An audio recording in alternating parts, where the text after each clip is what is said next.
This is what's done on the watershed. The winds of war have little to do with it. Okay, what we're talking about now is how the J&B Radcliffe Foundation is going to move forward. We have several items that we're dealing with. The initial item that we're dealing with is going to be the circumstances surrounding elder abuse and the operating agreements in the Elder Abuse Council. That's going to require various videos for trainings, targeted videos for trainings. The first one of those is going to deal with mandated reporters. It's going to be vital to make sure that each of the entities realizes that mandated reporting is the law. They're going to have to report, and that they are in violation if they don't report. The basis of the agreement is simply going to be the law. This is what you are required to do, and this is what APS is required to do. That's our starting point.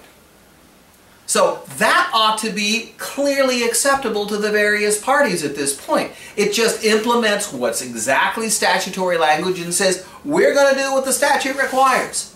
That's not hard.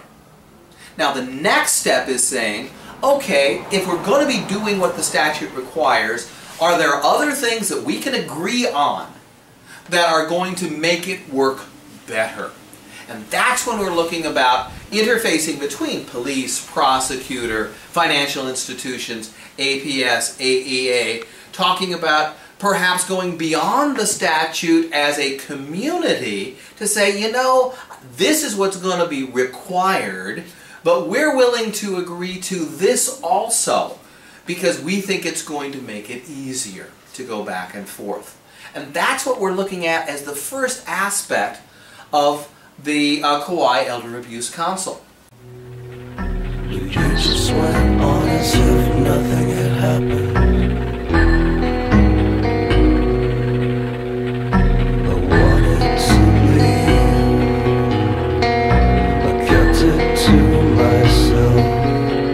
And I was furious, furious, furious, furious, furious at you. With my dark cloud eyes and stones firmly in palm.